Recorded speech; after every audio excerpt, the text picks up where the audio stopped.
Assalamualaikum warahmatullahi wabarakatuh.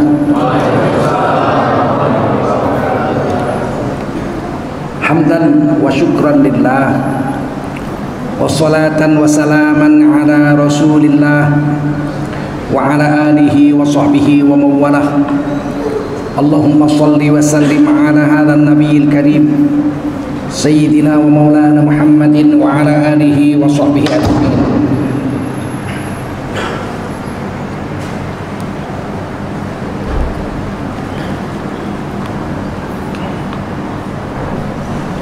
أما بعد قال الله تعالى في كتابه الكريم أعوذ بالله من الشيطان الرجيم بسم الله الرحمن الرحيم ولا تهنوا ولا تحزنوا وأنتم الأعلون إن كنتم مؤمنين. قال رسول الله صلى الله عليه وسلم من خرج في طلب العلم فهو في سبيل الله حتى يرجع. Baginda Rasul bersabda, siapa keluar untuk mendapatkan ilmu, orang itu adalah orang yang berjihad fi sabilillah sampai dia kembali ke tempatnya. Mudah-mudahan kita semua mendapatkan pahala jihad dari Allah SWT. Amin. Sadaqallahul azim wa sadaqa rasuluhun nabiyul karim wa nahnu ala dhalika minasy syahidin wasyakirin walhamdulillahi rabbil alamin. Seluruh pengurus Masjid Nurul Iman Pasar Mambo Pekanbaru yang dimuliakan Allah SWT. Kali kedua saya kemari ya. Pertama dulu subuh-subuh sini ada polisi-polisi sedang khuruj. Para ulama, tuan-tuan guru yang dimuliakan Allah SWT, bapak-bapak, ibu-ibu, hadirin wal hadirat rahimakumullah. Wajiblah kita bersyukur pada Allah SWT. Salawat dan salam kita sampaikan untuk baginda Rasulullah sallallahu alaihi wasallam. Ayat yang saya baca tadi surah Ali Imran. Wala tahinu, kamu jangan merasa hina, hei orang beriman. Kamu jangan merasa hina. Wala tahzanu, kamu jangan merasa cemas, jangan merasa galau.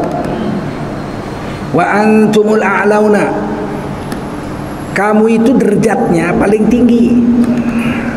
Ini isim taftil. Kalau bahasa Inggrisnya superlative form. Derajatmu itu tinggi, lebih tinggi, paling tinggi. Kamu itu paling tinggi. In kuntum mu'minin, jika kamu beriman betul-betul kepada Allah dan Rasulnya. Jadi orang beriman ini bukan sembarangan orang di dunia ini. 7,6 miliar penduduk dunia yang mengucapkan la ilaha illallah Muhammadun Rasulullah itu hanya 1,7 miliar paling banyak. Ini semua disebut Allah orang yang paling tinggi derajatnya. Yang mana hari ini orang Islam ini, orang beriman ini malah merasa rendah. Kalau jumpa bule terbungkuk-bungkuk, padahal dia kencing aja nggak cebok. Terbungkuk-bungkuk sama orang barat, terbungkuk-bungkuk sama orang Cina. Kamu itu derajatnya paling tinggi. Kalau betul kita beriman kepada Allah SWT.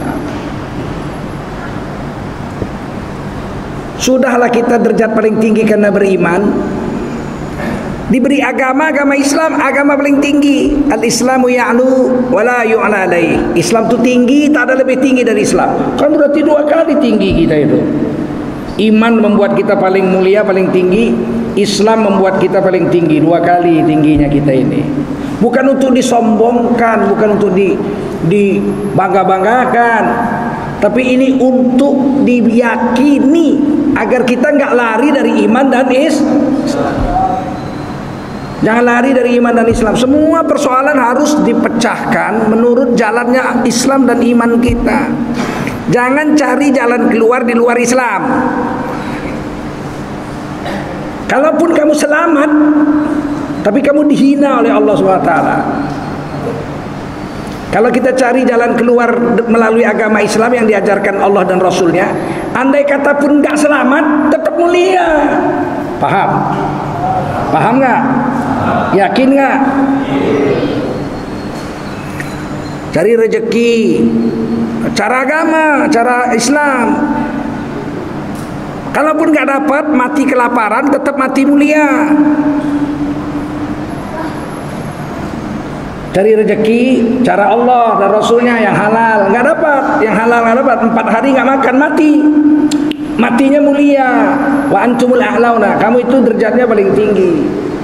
Begitu masuk kubur, malam pertama di dalam kubur lebih indah daripada malam pengantin baru, karena dia jalan yang ditempuhnya adalah jalan yang diajarkan oleh Allah dan Rasul. Cari yang halal, nggak dapat sampai mati. Wah, kata orang tuh kan, kalau ikut saya kamu kan nggak lapar, nggak mati. Loh, kamu dari mana dapat rezeki? Nyolong, mencuri saya, merampok, makan riba saya, menipu. Walaupun kau kenyang, kenyangmu itu yang kau makan di perutmu itu api neraka jahanam. Kalau kau mati kekenyangan masuk kubur, hari pertama dalam kubur, 1000 tahun kenikmatan hidup di dunia hilang sama sekali. Apa gunanya menempuh jalan di luar Islam? Seandainya kita hidup 1000 tahun kaya, kenyang, senang, nggak pernah sakit, senang terus 1000 tahun, nggak pernah susah, nggak pernah sedih, nggak pernah lapar, nggak pernah sakit, nikmat 1000 tahun, mati masuk kubur, tapi matinya mati durhaka atau mati kafir. Sekali aja dipukul malaikat mungkar nakir, sekali aja tenggelam 70 hasta ke dalam tanah, dicungkil lagi, dibetuli lagi badannya, mau dipukul kedua, dia ditanya sama malaikat andai kata, tapi nggak ada malaikat nanya-nanya. Malaikat tanya cuman man rabbuka, siapa Tuhan sembahanmu, nggak bisa jawab, dikepruk sampai hari kiamat. Siapa kitab suci apa yang menjadi tuntunan hidupmu, nggak bisa jawab, dipukuli sampai hari kiamat. Sekali pukul tenggelam dalam tanah 70 hasta. Itu Nabi mau kasih tahu kerasnya pukulan malaikat itu. 70 hasta itu kerasnya pukulan. Saya pernah waktu remaja naik Vespa. Saya sejak SMA saya sudah naik Vespa. Ibu saya belikan saya Vespa PX terbaru warna biru langit, SMA kelas 1, untuk saya mendatangi seluruh ulama yang ada di Medan waktu itu, yang tua-tua, untuk ngaji, karena nggak ada pesantren di Medan waktu itu. Pesantren adanya di Purba Baru situ, Mendiling, 300 km dari Medan. Saya nggak bisa masuk pesantren. Supaya bisa tahu agama, kata ibu saya, ini Vespa, datangi seluruh ulama-ulama Sumatera Utara itu, mereka ngaji ke rumahnya 1 hari, 2 hari, terus. Berhentinya bukan dapat ijazah gitu, berhentinya meninggal gurunya baru berhenti. 22 tahun, 14 tahun, 12 tahun mengaji pakai Vespa.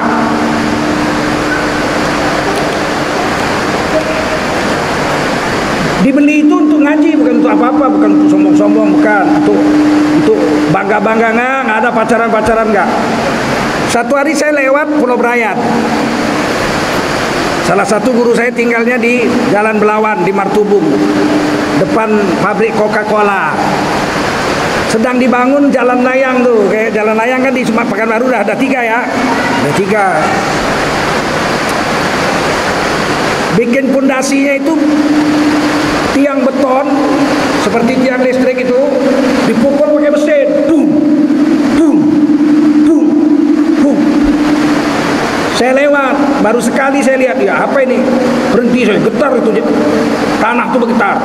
Berhenti saya lihat tiang pasak jalan layang itu sebesar tiang listrik itu, dipukul betonnya itu pakai pukulannya itu, martilnya pun pakai listrik pukulnya, bum, bum. Apa yang terjadi? Tiang listrik itu cuma masuk sejengkal. Dipukul pakai martil listrik sebesar ini, bum, cuma masuk sejengkal, bum, masuk sejengkal. Saya tengok gitu, langsung badan saya gemetar. Ya Allah, kata guru saya, kalau malaikat mungkar nakir memukul orang kubur, bum, 70 hasta. Jangan main-main. Nah, kita ini yang ketiga ditanya, man nabiyuka, siapa nabimu yang kau ikuti sunnahnya seumur hidupmu? Cara makan, cara tidur, cara pakai baju, cara minum, cara mandi, cara wudhu, cara baca Quran, cara sholat, cara zikir, cara naik haji, cara umroh, cara mati, cara menanam orang mati. Siapa yang kau ikuti? Ditanya itu, man nabiyuka, dikubur. Kalau dia ikuti makan cara kafir, kan bahaya dia dikubur itu. Ada makan cara kafir, adalah babi dimakannya, anjing dimakannya, biawak dimakannya, buaya dimakannya, ular dimakannya, tuak diminumnya, riba dimakannya. Padahal makan uang riba 1 rupiah dosanya seperti berzina dengan ibu kandung. Ini secara orang kafir. Kalau orang kafir itu semua halal sama dia.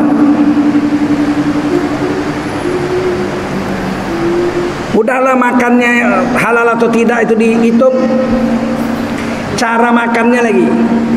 Kata Nabi, cara makan cuci tangan sebelum makan, cuci tangan setelah makan, duduk waktu makan, baca bismillah. Nah, datang dia makan berdiri, caranya pun bukan cara orang Islam. Pesta orang kaya raya yang diundang 1000 orang di hotel bintang 4 mewah, kursi gak dikasihnya, suruh nyawa makan berdiri macam monyet. Monyet aja makan duduk di pohonnya. Nah, untuk apa kaya raya mengundang tamu yang terhormat, suruh doa anaknya kawin, awak disuruhnya makan macam lembu, berdiri sana, minum berdiri sini, nggak bisa dia menyediakan kursi untuk tamu. Kalau saya nggak mau minum makan sini, nggak mau saya. Pak, silakan makan Pak, enak makanannya. Nggak mau saya, bukan lapar aku kemari. Masa duduk menyediakan kursi aja nggak bisa kau? Ini ala Perancis Pak. Kupikir itu bukan ala Perancis kalau menurut saya, ala binatang, ala kerbau, ya kan? Ala monyet apa? Kalau monyet masih duduk, ala kerbau, ala apa, ayam, mana ada ayam makan duduk. Caranya pun tak terhormat. Kita kalau hidup ini ada masalah, kita selesaikan dengan cara yang diajarkan Allah dan Rasul. Nggak berhasil pun kita mulia. Seandainya berhasil, kita mulia juga. Kalau kita ambil cara selain Islam, berhasil kita hina, nggak berhasil, wah tambah sontoloyo kita. Ada rugi apa-apa kita mengikut agama, kita nggak rugi. Makanya dikatakan kamu itu derajatnya paling tinggi kalau kamu ikuti cara Allah dan Rasul. Ini mesti ditanam betul-betul ini. Sebab hari ini pemahaman kita tentang agama ini dirusak. Kau jangan bawa-bawa agama kau. Ini negara kita ini banyak agama. Iya. 1000 pun agama, lakum dinukum. 1000 pun agama di Pekanbaru nih. Kita nggak urus agama orang, tapi kita jalankan agama kita. Inna sholati wa nusuki wa mahyaya wa mamati lillahi rabbil alamin. Sesungguhnya sholatku, ibadahku, hidupku, matiku milik Allah. Kalau milik Allah harus memakainya cara Allah. Orang miliknya kok kita pakai cara kita. Milik Allah kalau kita mau pakai wajib dengan cara Allah. Kalau nggak mana senang dia, nggak senang Allah. Kita pinjam sepeda motor orang, kita pakai caranya cara orang itu pakai, hidupkan, jalannya bagus ya nggak, duduk baik-baik. Datang kita pakai sepeda motor, kita hidupkan, kita menghadapnya ke belakang. Yang punya pun tidak senang sama hawa. Betul, betul. Ini alam semesta Allah punya. Mau kita pakai? Pakailah. Kamu khalifah di atas dunia, pakailah. Tapi caranya cara Allah lillahi rabbil alamin, la syarikalah, enggak boleh cara lain. Tidak boleh ada syarikat bagi Allah. Wa bidzalika umirtu, begitulah aku diperintah. Wa ana minal muslimin, dan aku berserah diri.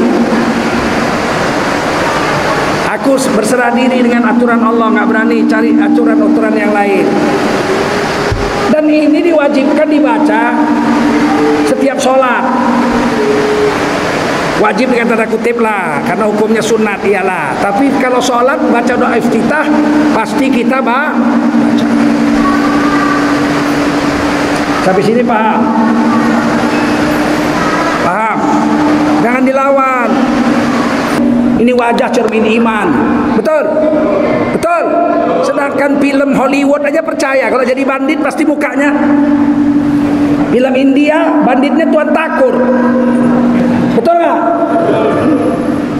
Apalagi kita dari Rasulullah SAW diajarkan wajah orang soleh itu bercahaya. Surah Al-Imran. Sedangkan wajah orang bejat hitam, legam, nggak ada nurnya.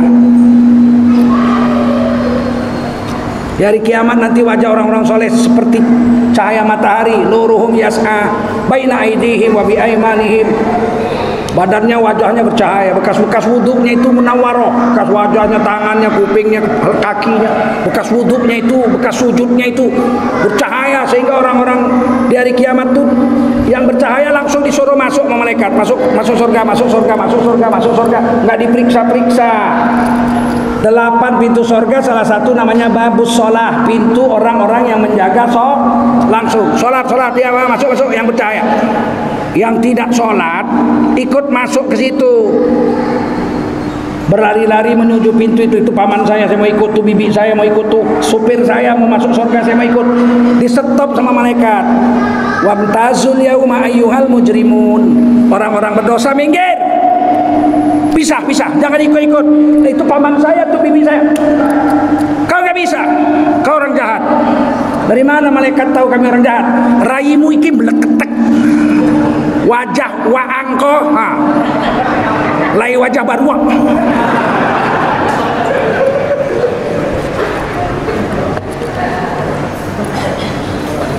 Sementara ahli surga itu bercahaya. Begitu masuk surga, seluruh wajah ahli surga bercahaya. Kemudian setelah sampai di surga, Allah menampakkan dirinya. Oh, nggak ada yang bisa lihat Allah kecuali penduduk surga. Pada saat melihat Allah, jangan bayangkan macam mana. Di sini nggak bisa, nggak sampai akal kita. Pokoknya Quran bilang begitulah. Lihat Allah, lihat. Macam mana melihatnya? Bukan urusan kita. Apa kata Quran? Wujuhu yauma idzin nadhirah ila rabbiha nadhirah. Wajah mereka ahli surga gilang gemilang bercahaya karena bisa melihat Tuhan mereka. Semua kita mudah-mudahan bisa lihat surga, bisa lihat Allah di surga, amin. Tidak semua penduduk surga bisa melihat Allah. Penduduk surga yang biasa melakukan perbuatan-perbuatan yang makruh. Yang makruh, kalau yang haram nggak bisa masuk surga.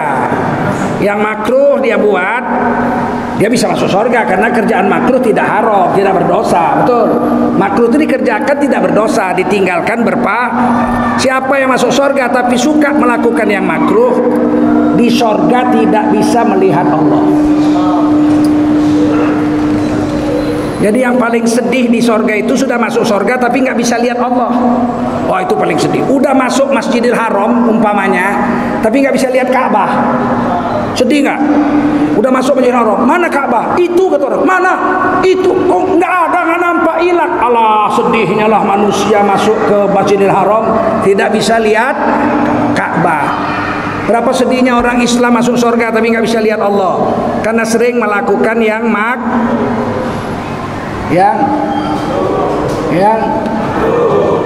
apa yang makruh?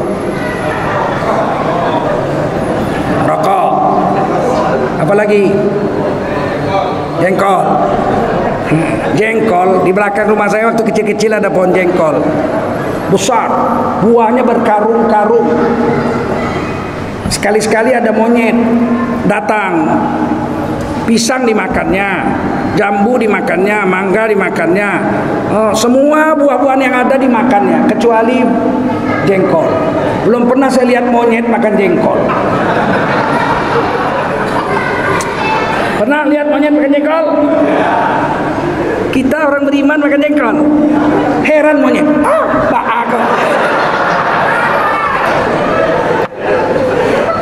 Memang tidak haram, tapi masuk surga tidak bisa lihat Allah. Mau? Makanlah terus. Bikin monyet jadi heran. Siapa bilang jengkol haram? Saya tidak bilang haram. Ulama bilang makruh. Kalau makruh kan nggak berdosa, iya. Tapi kalau masuk surga tidak bisa melihat Allah. Sedih nggak? Islam ini halus. Islam ini surga itu kan bertingkat-tingkat. Ada orang bertakwa, orang-orang yang akrab dengan Tuhan. Ulaikal muqarrabun. Mereka adalah orang-orang yang akrab dengan Tuhan, dekat dengan Tuhan. Fi jannatin na'im. Mereka masuk surga jannatun na'im. Sullatum minal awwalin. Banyak orang-orang dulu, sahabat Nabi, tabi'in, tabi'ut tabi'in, banyak yang masuk surga tanpa hisab, bisa lihat Allah langsung. Wa qalilum minal akhirin. Tapi sedikit orang akhir zaman. Kita ini orang akhir zaman sedikit yang dekat dengan Allah, yang masuk surga tanpa hisab, yang bisa lihat Allah itu. Baru golongan kedua, wa ashabul yamin, kelompok yang ditimbang amal, dapat catatan amal tangan kanan. Sullatum minal awalin, banyak orang dulu. Wa sullatum minal akhirin, banyak orang sekarang akhir zaman banyak juga. Mau yang mana sih? Mau yang akrab atau mau yang biasa? Kalau mau yang akrab jangan makan yang makruh. Dalam Islam yang wajib diperindah apa? Nggak bisa ditambah, mana bisa tambah. Sholat subuh 40 rakaat nggak bisa. Yang wajib sholatnya pakai jubah warna putih, pakai minyak wangi, pakai serban, pergi ke masjid berjemaah sop pertama, itu namanya memperindah yang wajib. Kalau yang sunat baru boleh diperbanyak. Baca Quran sunat diperbanyak, zikir sunat diperbanyak, sedekah sunat diperbanyak, puasa sunat diperbanyak. Apalagi yang sunat-sunat diperbanyak. Yang mubah disedikitkan. Makan mubah sedikit, tidur mubah sedikit. Yang mubah-mubah, yang boleh-boleh sedikit. Yang makruh diberhentikan. Yang makruh diberhentikan karena Allah nggak suka kalau kita merokok makruh. Misal merokok makruh, misal dibenci Allah. Makruh itu dibenci Allah. Kan asal kata karohiyah, benci. Makruh sesuatu yang dibenci Allah, bahasa Indonesianya. Asal kata karoha, benci. Makruh sesuatu yang dibenci. Seandainya rokok makruh, seandainya satu hari 20 batang, satu batang 10 menit, berarti kita satu hari dibenci Allah 200 menit. Benci Allah. Satu hari 200 menit dibenci Allah. Itu kalau merokoknya tangan kanan. Kalau tangan kiri 2 kali benci. Itu tangan kiri kan 2 kali benci. Rokoknya dibenci, tangan kirinya dibenci. Betul gak? Udah 2 benci, ya kan? Nggak baca bismillah pula. Mana ada orang merokok baca bismillah? Bismillahirrahmanirrahim. Tunjuk tangan yang merokok baca bismillah, coba. Ada? Ada nggak? Ada. Berarti dibenci 3 kali.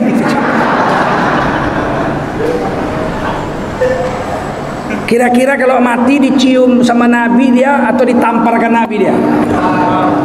Nah, itu yang bilang kalian, bukan aku. Kira-kira dicium Nabi di hari kiamat atau ditampar Nabi? Yang kuat jawabnya. Itu yang bilang kalian, bukan aku. Biar tahu ini ngaji nih. Ngaji ini kan ada yang halus, ada yang kasar. Ada yang mau jadi orang yang muqarrabun, akrab dengan Allah, tentu perjuangannya lebih besar, betul. Ada yang sekedar masuk surga, sekedar ya aku nggak apa-apa sama masuk surga lah. Belakangan pula capek lah, matahari jengkal di atas kepala, bumi terbuat dari tembaga. Ayo, 1 juta tahun setelah ditimbang amal baru masuk surga. Kira-kira senang apa hajab? Apalagi masuk neraka dulu baru masuk surga. Tangan kiri masuk neraka tapi beriman, masuk neraka setahun, ada yang 10 tahun, ada yang 1 juta tahun, keluar masuk surga. Lebih parah, memang masuk surga tapi mantan penduduk neraka. Ditulis di keningnya al-jahannamiyun. Hajabnya itu orang yang masuk neraka bisa masuk surga, ditulis di keningnya al-jahannamiyun, mantan penduduk jahanam. Berani jumpa pun awak sama paman awak malu ah. Kenapa kening kau? Mantan. Jadi ada tingkat-tingkatan, ada perjuangan, ada mujahadah untuk mencapai derajat yang utama. Betul? Dengan beriman kepada Allah dan Rasul 100% dan menjalankan agama 100%. Mana perintahnya di Quran? Kita semua hafal. Ya ayyuhalladzina amanu, hai kamu yang beriman. Orang kafir nggak disuruh, orang durhaka nggak disuruh, orang munafik nggak disuruh, nggak dipanggil. Yang dipanggil yang beriman. Ya ayyuhalladzina amanu, hai kamu yang beriman. Jinkah kamu, manusiakah kamu, nggak peduli, asal beriman. Udkhulu fis-silmi kaffah. Masuklah kamu ke dalam keselamatan, yaitu agama Islam, dengan keseluruhannya, lahir dan batin, dari ujung rambut sampai ujung kuku, mulai dari cara makan, cara tidur, cara pakai baju, cara mati, sampai cara menguburkan mayat. Jangan ada cara lain. Hiduplah cara Islam, matilah cara Islam, mengucap la ilaha illallah. Pak, kenapa mati disuruh mengucap la ilaha illallah? Lakinu mautakum, lakinu mautakum, la ilaha illallah. Ini hadis Sahih Bukhari. Ajarkan kepada orang yang sudah mati. Mauta sudah mati, fil mati itu. Ajarkan kepada orang yang sudah mati la ilaha illallah. Dari situlah ditalqinkan mayat dikubur. Itu diakui oleh Syekh Ibnu Taimiyah, guru besar mazhab Salafi, dalam kitab Al-Fatwa Al-Kubra. Tidak mengapa mentalqinkan orang yang sudah mati di samping kuburnya, ba'da dafnihi, setelah dikubur.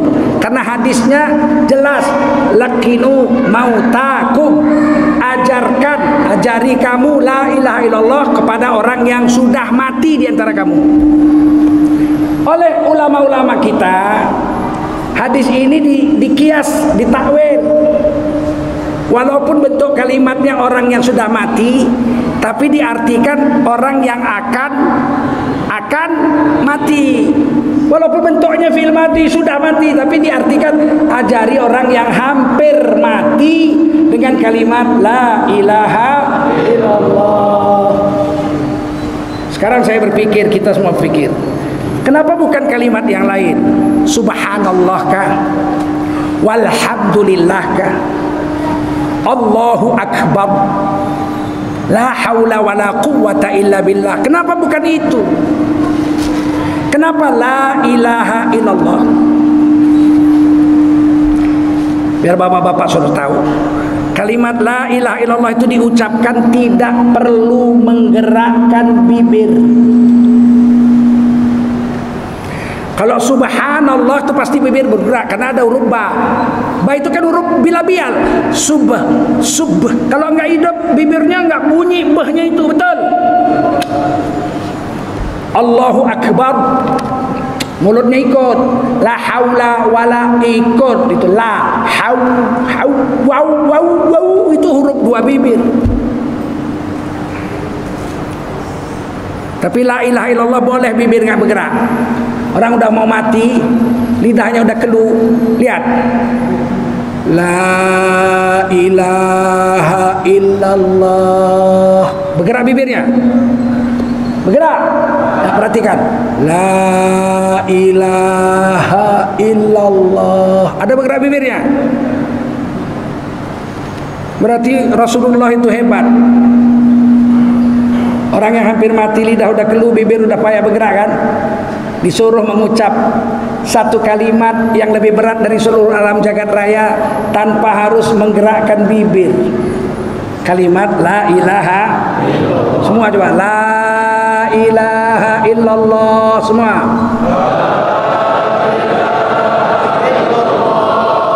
Muhammadun Rasulullah.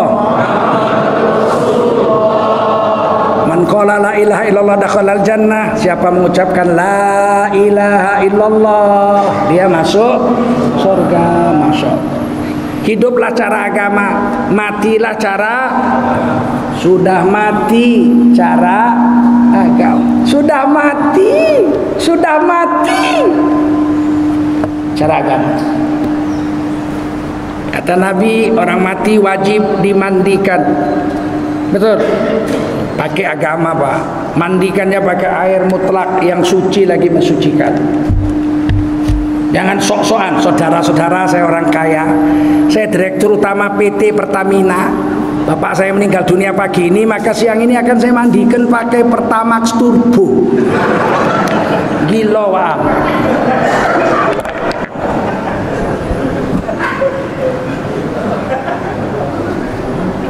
Udah mati cara agama.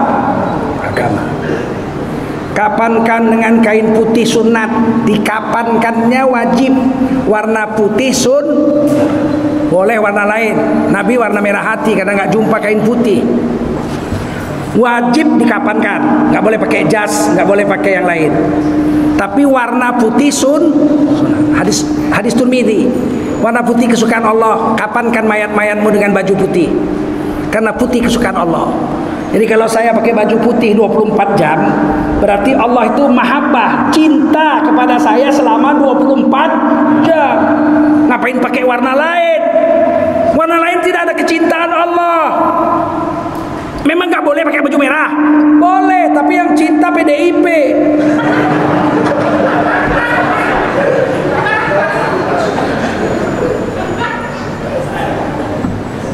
Kayak kain kapan, betul? Nggak boleh pakai jas dan lain-lain. Cara agama. Dikubur, sebelum dikubur disolatkan. Solatkannya solat jenazah 4 takbir, tanpa ruku, tanpa sujud. Nggak usah sok-sokan. Ayo kita solatkan, karena dia orang jahat, orang bejat, banyak dosa. Pakai ruku, pakai sujud. Bingung orang kamu, kenapa? Pakai sujud, pakai ruku pula. Iko dosanya ya Allah, salah gadang. Indah tambui sholat pakai takbir. Pandai-pandian kau, nggak diterima sholat.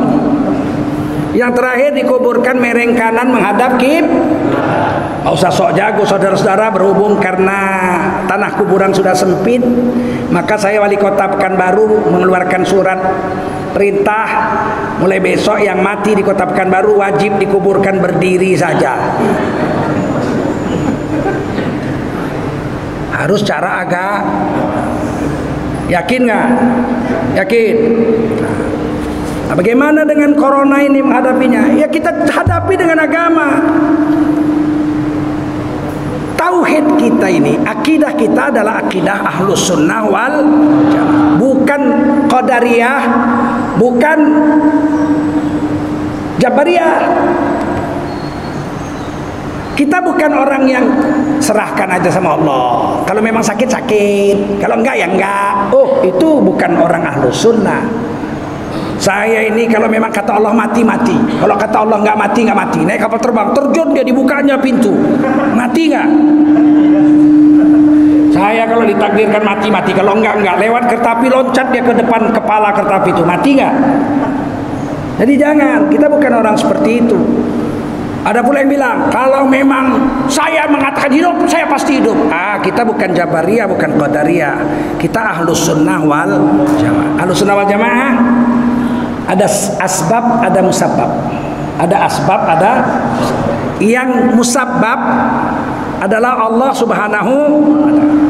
Allah kuasa melakukan apa yang Allah mau. Fa'alu lima yurid. Betul. Air bisa menenggelamkan, tapi air bisa menyelamatkan. Nabi Musa dengan 700.000 Bani Israil di hari yang sama, mereka nyebrang Laut Merah selamat. Fir'aun dan tentaranya di hari yang sama, di laut yang sama, di air yang sama, mati, tenggelam. Nabi Ibrahim dibakar Namrud, semua orang kepanasan. Rantai pengikat badan Nabi Ibrahim semua hancur jadi cair karena panasnya. Tapi Nabi Ibrahim bajunya, jenggotnya, kulitnya nggak terbakar. Di api yang sama Allah berkuasa, karena Allah musabbab. Nggak berlaku sebab-sebab sama Allah. Sebab matahari tenggelam, dunia menjadi gelap. Betul? Adakah di sisi Allah kegelapan? Nggak ada. Nggak ada. Di sisi Allah semua terang. Batu hitam di malam yang gelap gulita merayap, semut hitam di atas batu hitam itu. Gelap kan, nggak nampak kan? Allah nampak nggak? Sama Allah nggak ada itu, mau gelap, mau hitam, mau pekat. Bahkan jeritan batinmu Allah dengar. Nggak bersuara, mana ada jeritan batin bersuara? Jeritan batin nggak bersuara, Allah dengar nggak? Allah maha mendengar. Musabbab Allah, nggak pakai suara pun Allah dengar. Goresan batinmu Allah lihat. Goresan batinmu Allah lihat. Goresan batin mana bisa dilihat, nggak berbentuk. Kita, karena kita perlu sebab. Allah bisa nggak melihat goresan hati? Kalau manusia mana bisa? Malaikat nggak bisa. Malaikat tidak bisa melihat goresan hati. Malaikat hanya menulis yang telah dibuat, yang telah dibicarakan. Kalau masih dalam hati, malaikat nggak bisa catat. Amal manusia yang bisa dicatat yang sudah diker. Kalau yang dalam hati nggak bisa. Allah aja yang tahu, malaikat nggak tahu. Makanya Piramli ngarang lagu, dengar jeritan hatiku. Siapa yang dengar? Dengar, oh jeritan batinku. Siapa yang dengar? Memekik-mekik. Siapa yang dengar? Allah yang dengar. Oke? Siapa yang dengar? Allah yang dengar. Musabbab. Allah melakukan apa yang Allah mau tanpa sebab. Kalau kita tentu dengan sebab. Sebab makan kita kenyang, sebab tidak minum kita haus. Betul? Sebab sakit kita perlu obat. Sebab-sebab lah. Karena kita manusia asbab, maka kita mesti melakukan sebab. Supaya jangan kena penyakit corona, kita menjaga diri, jarak-jarak, itu usaha. Cuci tangan, apalagi macam-macam lah, pakai masker, itu sebab saja. Apakah kalau sudah kita pakai itu semua pasti nggak kena? Bisa saja kena. Kalau kena kita bersabar, seluruh dosa dari ujung rambut sampai ujung kuku diampuni Allah. Kalau nggak kena kita bersyukur, Allah tambahi nikmat lebih banyak. Kalau kena kita bersabar, innallaha ma'as sabirin, Allah bersama orang sabar. Kalau nggak kena kita bersyukur, wasaya jazillahu syakirin, Allah tambahi nikmat yang orang-orang yang pandai bersyukur. Sampai sini paham? Jangan ditantang corona. Dado corona, dado, ado. Siapa bilang nggak ada corona? Dado corona, ado. Lah banyak non ampui. Lah banyak yang mati. Tapi Allah yang menjaga. Buktinya Allah yang menjaga. Orang gila tak ada mati kena corona. Tak pernah cuci tangan. Nggak pernah mati kena corona. Karena orang gila nggak ada akalnya, nggak berlaku asbab sama dia. Karena nggak ada akalnya, dia nggak bisa cuci tangan, nggak pakai masker segala macam. Yang menjaganya siapa? Kalau kita diberi asbab, kalau kita diberi asbab kita nggak mau menjalankan asbab, Allah jaga kita nggak? Jaga nggak? Tidak. Kenapa orang gila dijaga? Dia gila. Saya mau seperti orang gila. Ya gila dulu lah kau. Biar dijaga Allah kau kalau gila. Kalau nggak gila, ya dikasih Allah sebab. Kalau mau kenyang makan sebab, betul nggak? Yang mengenyangkan makanan atau Allah? Makan itu apanya? Sebab. Aku nggak mau, aku mau kenyang tanpa makan. Ya, jadi orang gila lah kau. Atau jadi wali. Nah, jadi wali, kalau wali nggak berlaku sama dia asbab. Buktinya mana? Buktinya di Quran. Sahibul Kahfi 300 tahun tidur aja, nggak makan nggak minum, kenyang, hidup. Aku mau macam itu. Jadilah kau macam Sahibul Kahfi. Sanggup awak, berani tinggalkan ini Indonesia, masuk hutan tidur. Kenapa nggak mau ke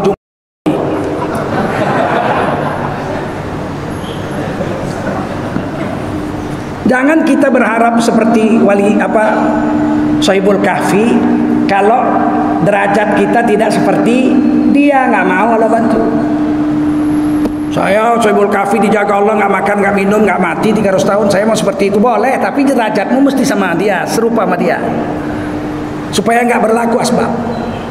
Wah, saya nggak bisa macam dia, saya mau yang lebih rendah. Orang gila dijaga, jadilah gila.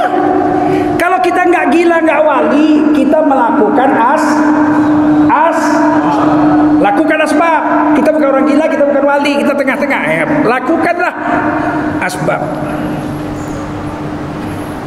Ternyata Islam itu bersih, lahir dan batin.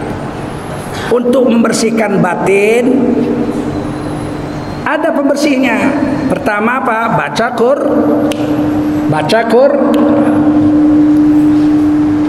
ma huwa syifa lima fis sudur. Itu Quran obat bagi penyakit yang ada di dalam batin. Nah, jadi baca Quran, batin kita sehat. Jangan anggap enteng, Pak. Ilmu kedokteran modern mengobati orang sakit 90% tergantung kebahagiaan batinnya, bukan tergantung obat. Kalau kita sakit darah tinggi, obat yang paling manjur adalah hati tenang. Minum obat darah tinggi pun kalau pikiran berkecamuk, aduh bang, bini udah jelek, kapan aku bisa dapat bini baru? Darah tinggi naik terus. Untuk mengobati penyakit darah tinggi, seluruh kedokteran sekarang, ilmu kedokteran sepakat. Ilmu penyakit kanker kah, darah tinggi dan sebagainya, obat yang paling manjur adalah ketenangan jiwa. Supaya tenang jiwa, baca Quran. Walaupun kita kena corona, Pak, virus itu, atau kena kanker, virus itu tidak akan berani membesar atau lambat membesar, bahkan mengecil kalau dibacakan Quran. Dalil di mana itu? Quran surah Kahfi. Seandainya Quran diturunkan kepada gunung, gunung itu hancur dan rata.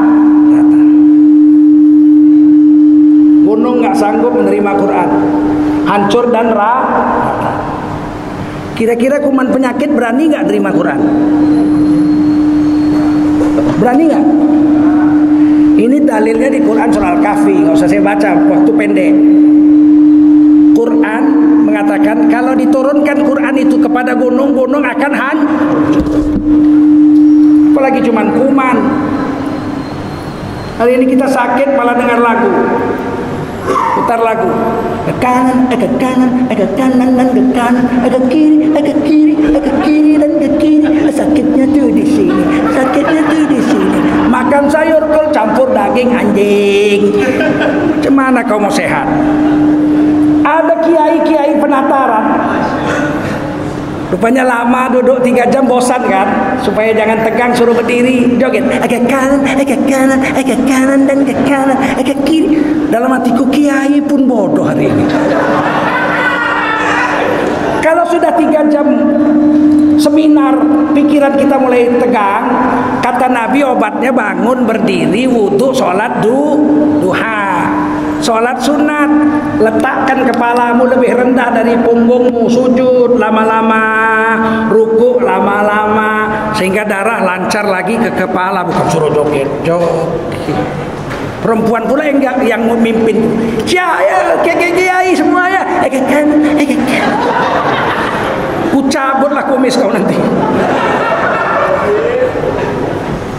Cari jalan keluar, jalan yang ditunjukkan oleh Allah dan Rasul. Wudu, sholat, baca Quran, hati tenang, pikiran pun gak stres lagi. Obat kedua bagi hati zikir. Ala bi dzikrillahi tatmainnul qulub. Dengan zikir hati tenang. Kalau hati tenang, penyakit hilang.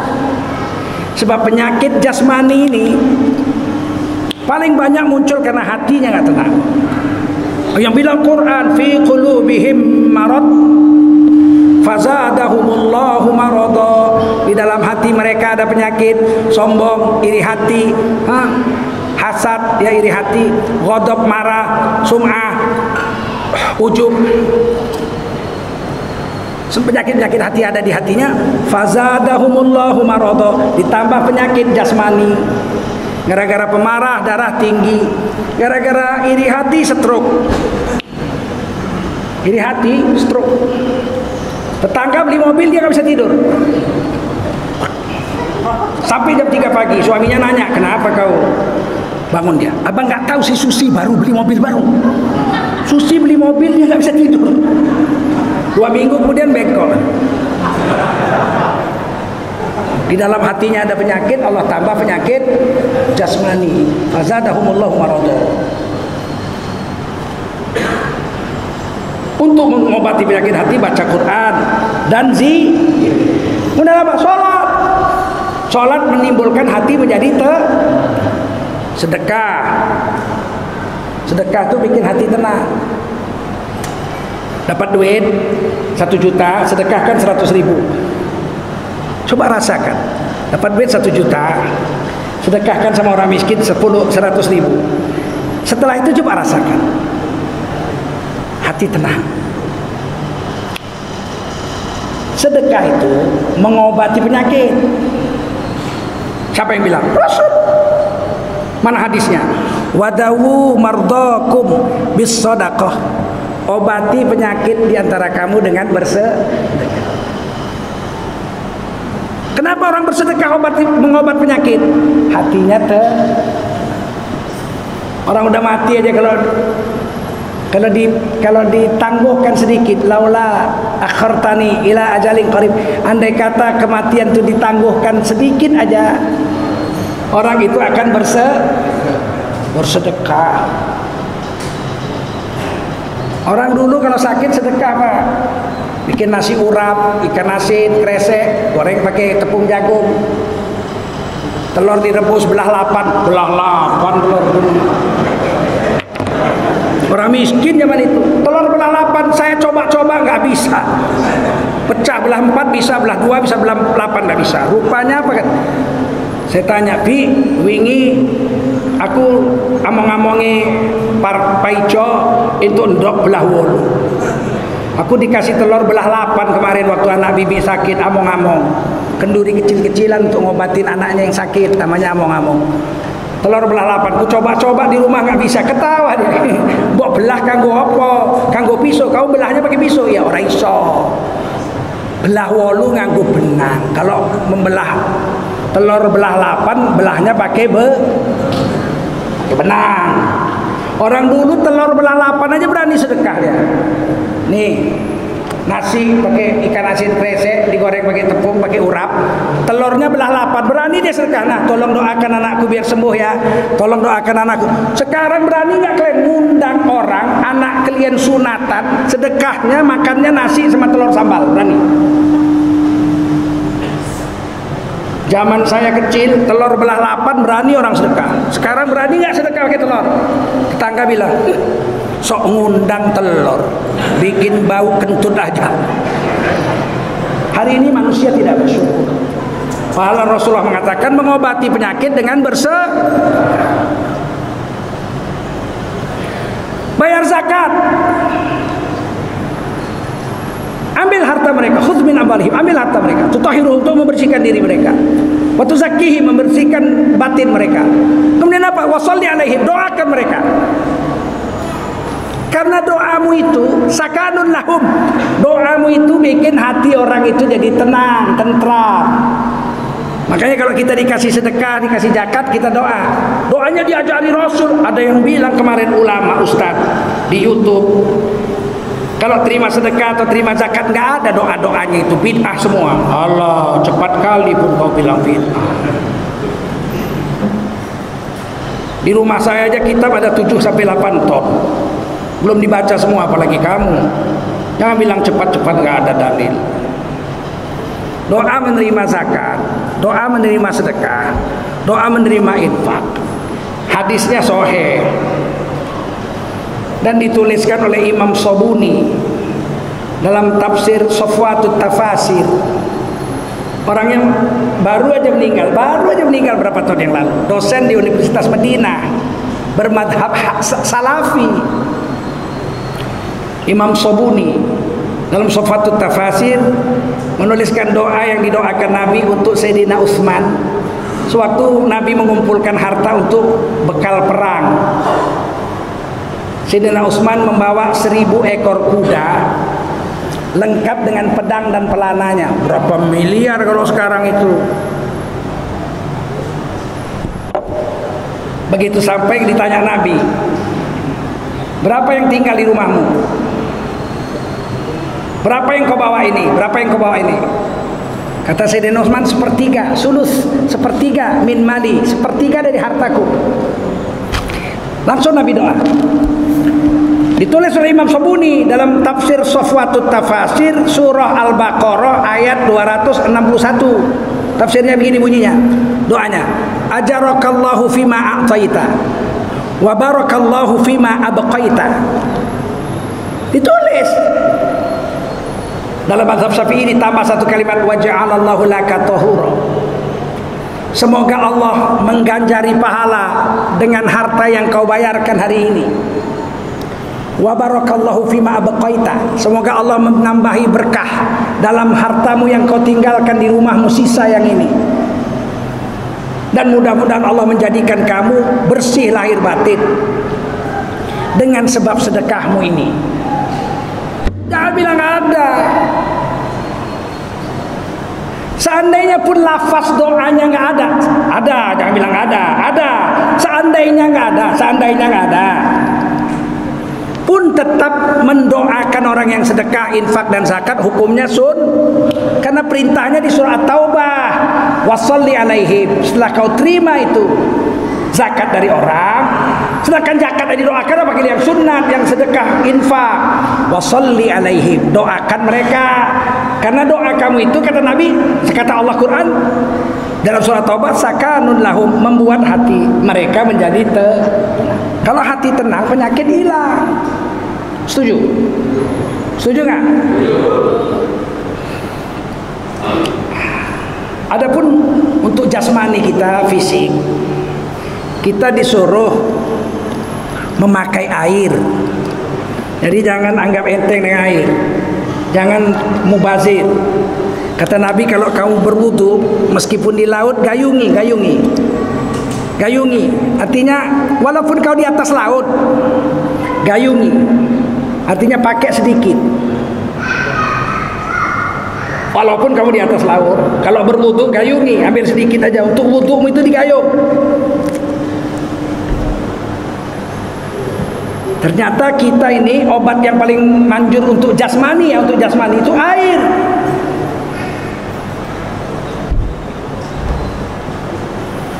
Nabi kalau ada orang sakit, diambil Nabi air, dibaca doa Nabi. Qul a'udzu birabbil falaq, qul a'udzu birabbin nas. Dikasih minum air. Betul? Ketika anak Nabi Siti Fatimah kawin, Nabi ambil air, Nabi percik-percikkan air. Tepung tawar kata orang sini bilang ya. Tapi kita tambahi, ada beras, ada bunga. Kalau Nabi air saja. Kalau orang Aceh tidak menyebutnya tepung tawar. Orang Aceh menyebutnya pesejuk. Apa namanya? Kuat-kuat. Apa? Pakai air. Pesejuk. Sunnah apa enggak? Sunnah. Kalau kamu habis mengeluarkan tenaga yang banyak, mandi. Siapa yang baru bersetubuh dengan istrinya, keluar tenaga nggak? Banyak nggak? Woi, kalau bersetubuh sama istri keluar tenaga nggak? Banyak nggak? Tenaganya yang keluar banyak. Buktinya apa? Semua laki-laki kalau sudah mengeluarkan mani pasti tertidur. Berarti capek. Capek nggak? Kata Nabi wajib mandi. Kalau berjunub wajib mandi. Sampaikan air dari ujung rambut sampai ujung kaki. Karena air itu obat untuk mengembalikan kekuatan tubuh. Seandainya kita habis bersetubuh nggak mau mandi, mau tambah 2 ronde, maafkan saya bukan mau cerita porno, ini cerita agama. Kata Nabi, kalau kau bersetubuh dengan istrimu, kemudian kau mau mengulanginya, berarti kan 2 ronde. Apa kata Nabi? Jangan langsung dimulai. Cucilah dulu farjimu dengan air. Bersihkan farjimu dengan air. Kemudian berwuduklah kamu seperti orang mau sholat. Ulangi lagi setelah itu. Perhatikan wudhu itu menambah kekuatan. Paham? Ngerti? Kalau kamu puasa seharian tidak makan tidak minum, buka puasa disuruh nomor 1 mie, makan yang manis dan minum air. Bisyurbatin minal ma', beberapa teguk air.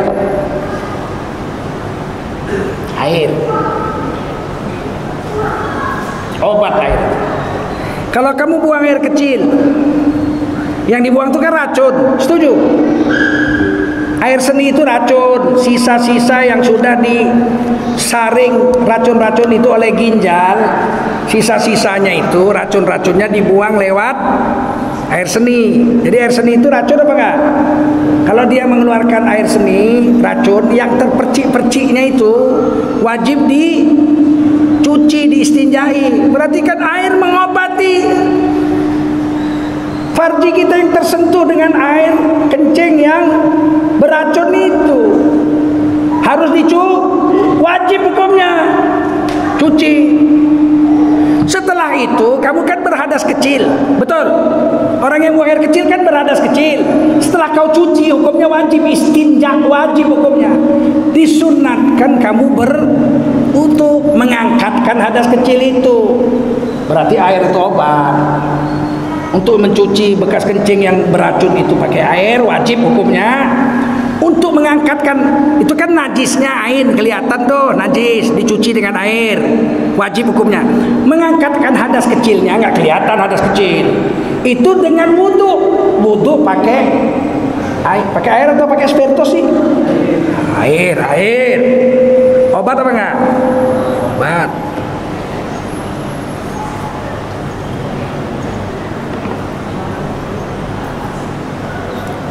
Nah, berwudu itu meskipun yang wajib itu mencuci muka, tangan beserta siku, kepala disapu, di kuping disapu, kaki dicuci, 5 saja yang wajib.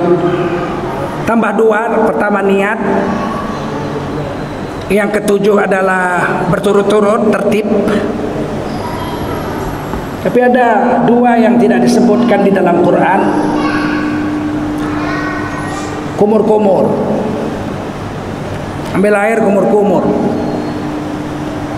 Sebelum kumur-kumur disuruh bersih siwak.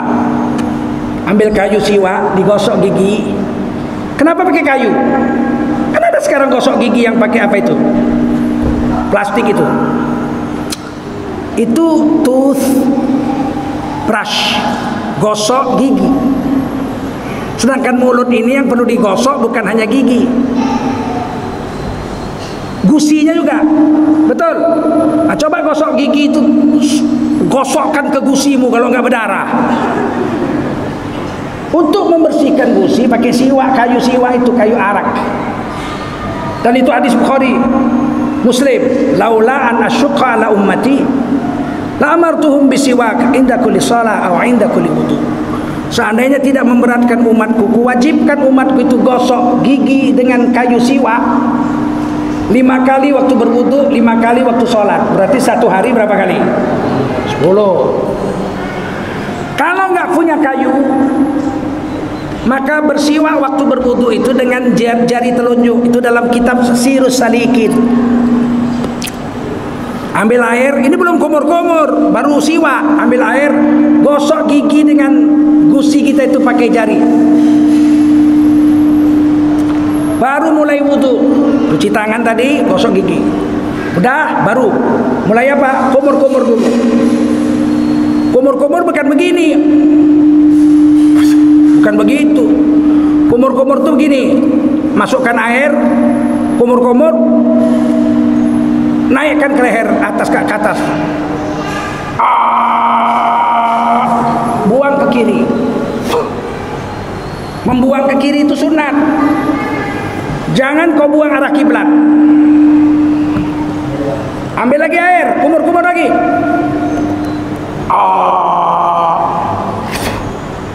3 kali. Makanya orang yang berpuasa setelah gelincir matahari waktu zuhur, makruh berkumur-kumur. Bukan kumur-kumur yang begini. Kalau gitu nggak makruh. Nggak makruh. Yang makruh tuh terasa juga rasa air itu.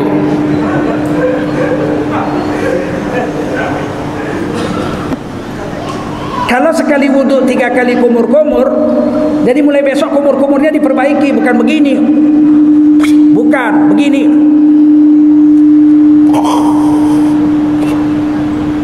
Kalau 3 kali, sekali wudhu 3 kali kumur-kumur, satu hari paling tidak orang soleh 7 kali berwudhu kumur-kumur. Subuh, duha, zuhur, asar, maghrib, isya, tahajud. 7 kali 3, 21 kali kumur-kumur. Apa nggak bersih mulutnya itu? Dan dilakukannya setiap 3 jam. Nggak main-main Islam ini. Nggak ada lebih tinggi dari agama Islam. Subuh jam 5, duha jam 9, zuhur jam 12, asar jam 4, maghrib jam 6 lewat. Setiap 3 jam. Isya dipercepat. Iya, tapi jam 12 sudah bangun tahajud. Sampai jam 1. Jam 4 wudhu lagi mau subuh. Setiap 3 jam sekali dibersihkan mulut. Kira-kira bersih nggak mulutnya? Ada agama sesempurna ini? Nggak ada. Udah tuh masukkan air ke hidung, istinsyak 21 kali.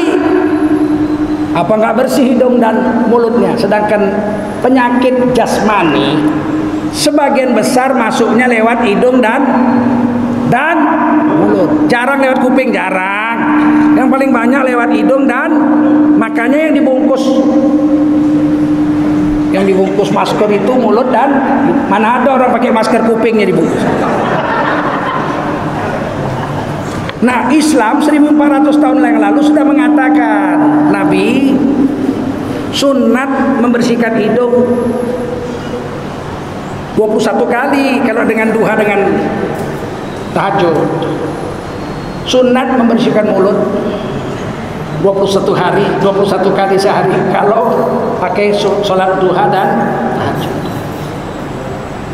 Allahu Akbar. Rasanya nggak mungkin orang Islam kena penyakit. Kalaupun kena, ada yang kena, takdir. Karena Allah sayang. Kalau kena, ada hadis, barang siapa kena penyakit, berserah diri kepada Allah, ikhlas hatinya, 24 jam saja dia sakit, kemudian dia mati, maka seluruh dosanya dari ujung rambut sampai ujung kuku dicuci oleh Allah SWT. Itu karena sayang Allah. Muaz bin Jabal sakit perut, kena muntah mencret, kena penyakit kolera, wafat. Karena Allah cinta. Kita udah usaha untuk segala macam, kena juga, sabar. Paham? Nah, inilah yang bisa saya sampaikan. Maka kita nggak usah khawatir dengan COVID ini. Dan saya melihat ada hikmah di balik penyakit virus Cina ini. Dibilang virus Cina marah, jangan bilang virus Cina lah. Kau memang dari Cina. Flu aja datangnya dari Spanyol. Sampai sekarang flu itu dibilang Spanish flu Spanyol. Nggak ada orang Spanyol protes ya kan? Kadang-kadang asal udah dibilang Cina, udah macam negara Cina aja ini. Ada hikmahnya. Hikmahnya apa bagi saya? 3 bulan saya di Medan lockdown. Saya bisa bersama istri selama 3 bulan. Tidak pernah terjadi dalam seumur hidup saya. Waktu baru kawin aja saya, baru nikah, sampai sekarang sebelum COVID, tak pernah saya sebulan penuh bersama dengan istri. Mesti ada dakwah 3 hari, tinggal istri. Kerja, ditugaskan kantor ke Kuala Lumpur, kemana-mana, tinggal istri. Tapi 3 bulan ini, mak jam berdua sama bini, masya. Makan, minum, tidur, ya Allah. Malam-malam sering saya bangun, kata istri saya, memegang kepala istri saya, keningnya saya pegang, demam apa enggak. Tapi istri saya bilang, abang tadi malam pegang kening. Berarti mimpi dia pegang kening istri. Coba, apa enggak cinta dia sama saya? Kalian mimpi menabok bini. Pegang keningnya, demam apa enggak? Itu dalam tidur tuh. Dia bilang tambah sayang, saya pun tambah sayang sama istri. COVID ini ada manfaat bagi kami, mendekatkan hati dengan istri. 3 bulan, dekat cucu 3 bulan, masya Allah. Urus pesantren 3 bulan, masya Allah. Belum pernah terjadi. Ada manfaat. Manfaat kedua yang saya lihat, lonte nggak laku.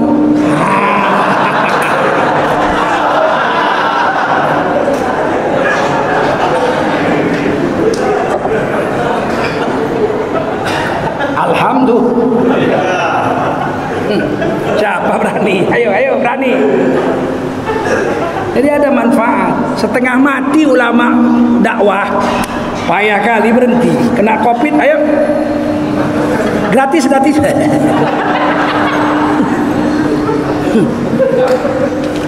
Ada manfaat nggak?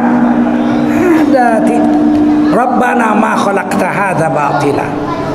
Tidak ada sesuatu ini wahai Tuhan kami Engkau ciptakan yang sia-sia. Betul nggak? Subhanaka, maha suci Engkau.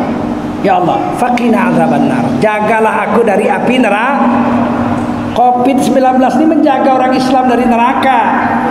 Kedai tua tutup, warung-warung mabuk tutup, betul nggak?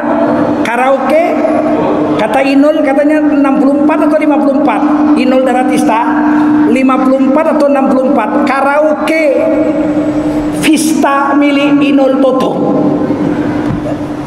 I love you, itu tutup. Masjid juga tutup. Iyalah, tapi begitu buka nanti masjid, berduyun-duyun orang ke masjid karena rindu. Betul nggak? Saya itu majelis ulama 7 kali saya nggak sholat Jumat. 7 kali saya sholat zuhur aja. Ini udah sampai sini nih kerinduan ini. Saya mesti mematuhi fatwa majelis ulama karena saya wakil sekjen. Asal fatwanya kita pijak-pijak kan macam mana? Sabar. Insya Allah Jumat depan sudah bisa sholat berjemaah. Ya dengan protokol lah, masih pakai cuci tangan, pakai masker, nggak apa-apa lah. Nggak pakai karpet, oke aja. Yang penting bisa sholat. Ada hikmahnya. Nah kalau kita sakit, kita serah diri sama Allah. Selain wudhu semua air, di dalam Al-Quran satu-satunya obat yang ditulis adalah madu. Apa? Asal madu. Syifa'ul linnas, obat bagi manusia. Yang kena COVID itu ternyata berasal dari monyet. Betul, kelelawar ya. Kampret, kelelawar. Bukan dari lebah. Belum pernah lebah sakit. Pernah lebah keluar ingus? Kalau lembu, kerbau, onta kena pilek, lebah pernah nggak? Nggak pernah. Kenapa? Karena dia punya obat. Apa namanya? Madu. Nah, ini saya punya madu Sumatera Barat, madu hutan Sumatera Barat. Nggak laku, jualnya payah. Pasang gambar saya biar laku. Ini orang awal nih, anak-anak muda. 300 kilo nggak laku. Gimana dia mau ngasih makan anak istrinya musim Covid ini? Madunya nggak laku. Saya bilang udah pasang gambar saya, madu Buya Tengku. Oh, maulah orang beli ya nggak? Mau nggak kalian beli nih? Mau, karena ini obat. Lagi pula Buya Tengku yang kalau Buya Tengku nggak laku kan parah betul. Kalian beli situ di luar sana ada sana. Untuk obat. Dan memang saya kalau sudah capek sekali, saya minum madu.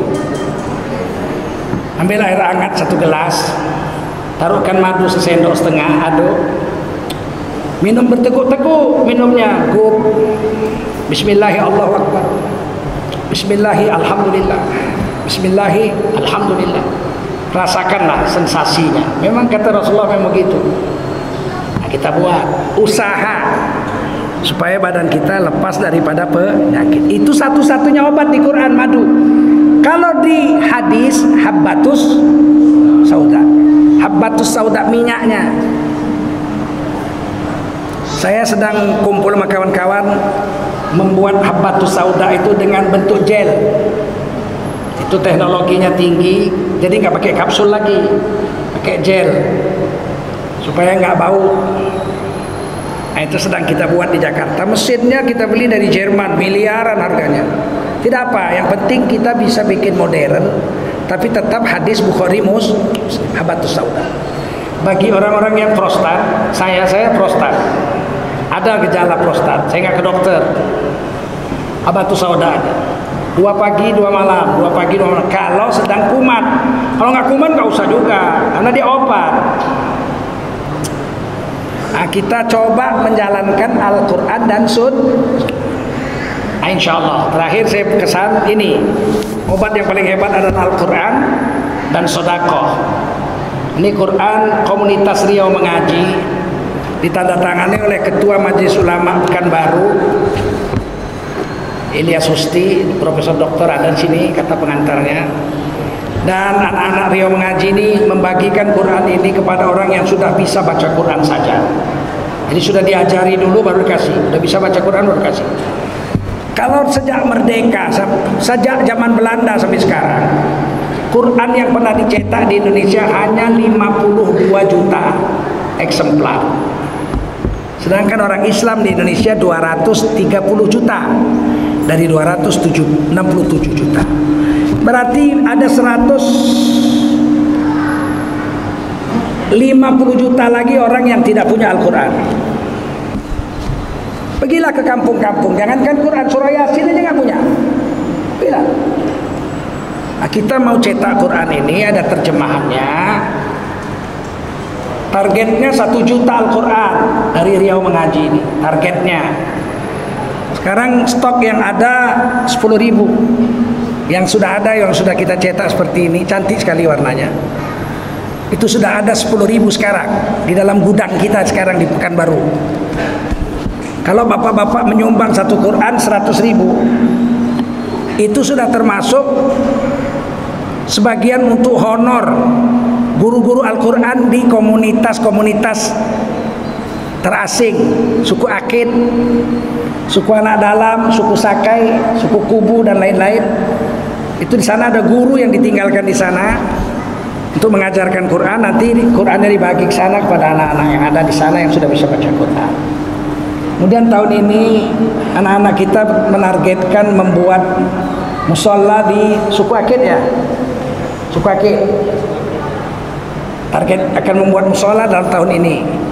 PLN, perusahaan listrik negara, berjanji akan memberikan CSR-nya untuk pembangunan musola di suku Akit, di Bekalis. Jadi kita jangan lupa, satu ini 100.000, Kalau bapak-bapak mau beli 30 biji, berarti 100.000 kali 30, 3 juta. Kalau bapak-bapak mau beli 10, berarti bapak sedekah 1 juta. Kalau bapak nggak punya uang, anak-anak nggak punya uang, kurangi makan kita besok, minimal beli 1. Oke? Oke? Minimal beli 1 untuk dibagikan ke seluruh Indonesia, khususnya di Provinsi Riau. Di Pekanbaru aja ada 1 juta orang, Pekanbaru aja. Seandainya lah 500.000-nya nyumbang 1, berarti target 1 juta Quran ini sudah terpenuhi separuh dari 500.000 orang Pekanbaru. Siap? Ini sampai mati Pak kalau Quran ini 1 huruf 10 pahala. 1 huruf 10 pahala.